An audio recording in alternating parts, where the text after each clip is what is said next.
defensively, just under 2 to go. Kispert has come in. Gafford has returned. 2-3 zone for the Wiz. Sixers down 7. Milton exchange it. Joel has played the entire third. He's got 32 points in the game. Dribbling against Gafford. And he swings the ball, can't get it, but he draws the foul. 5 on Gafford. Embiid back to the line where he's 8 of 8. Here's a look at Embiid. This is going to bring a little audio to the table here.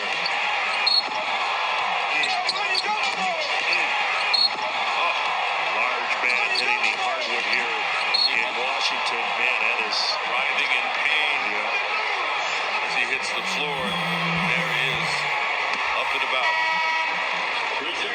So Gafford with 5. He'll go out. Porzingis coming back in.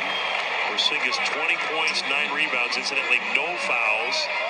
Joel makes another free throw. And the Sixers trail by 6. But I thought effort-wise, execution-wise, a much better quarter for the Sixers after the Wizards had that 7-2 start to the third. Well, and I think part of it is because you're starting to execute offensively and you're getting something out of each trip down the floor, and then you're making life a little bit more difficult for the Wizards. Not as an easy proposition to score buckets against the Sixers here in the third. Steady diet of zone by both teams here, particularly in the second half. DeLon Wright finds a gap. Embiid comes over and gets the block. Melton brings it out. Here come the Sixers. The numbers are even, and Melton will play it back to Joe. Good decision to pull it out and wait for others. And Embiid drawing the foul on Porzingis. Embiid is crafty, right? Well, and if you're playing Joel and you've got your hands out or your hands on him, you will pay the price. Because like you said, he's crafty. He's aware of the contact. Watch this, the left arm right there. As soon as he feels the arm on you, he's going to elevate, go through that contact, pick up the foul along the way. Porzingis thought he was getting into a defensive stance, but not even close. No, it was negated by those hands. So Embiid now is 12th free throw coming up. He's 11 of 11. Sixers hoping for a big stretch run like they had in New York City on Sunday afternoon, Christmas Day, as they came back to beat the Knicks. Again, they have 20 wins. They're currently 5th in the East. Looking for their 9th straight win. They've trailed throughout most of this game. 3 points, as close as they've been since the opening quarter. Washington with Hachimura and Kuzma finds a gap, drives it. Embiid comes over. Oh, a blocking call on Embiid. Joel doesn't believe it. Waving his finger in Mutombo-like fashion. Thought maybe he was there outside the restricted area. Watch this action again. We'll show it to you from the baseline. What JoJo sees. Kuzma coming at him, able to split 2 defenders. I'll let you make the call. That looks like a block to me. I should say a charge to me. Joel there in time. Right. I agree. I concur.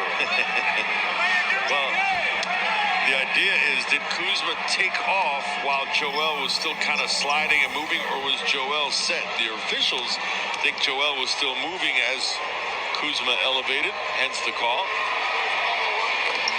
Kuzma free throw. The Sixers have had some comebacks. In fact, in New York, they were down 14, and then just Friday back at the center, they were down 20. And earlier in this one, it was a 16-point deficit. So you don't want to be in these situations, but the Sixers, a little confidence knowing that they can come from behind.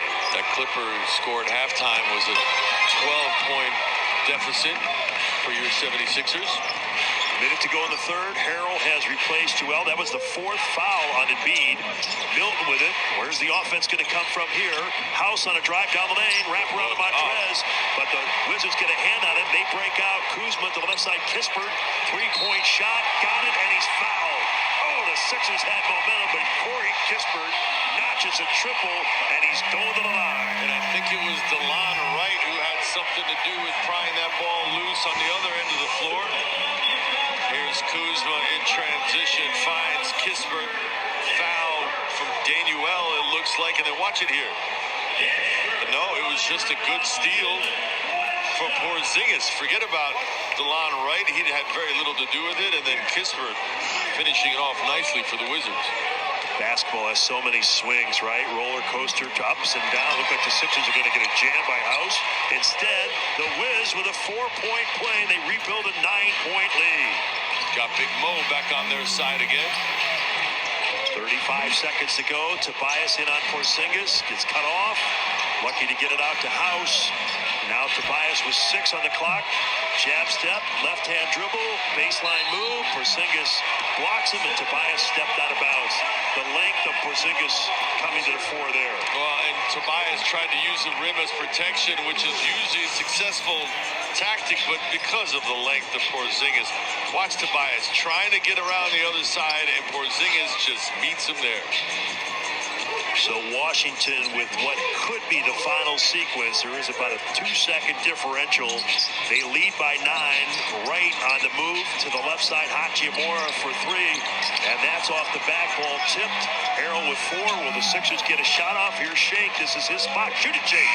And he does not get a shot off. After 3, the Wizards up by 9.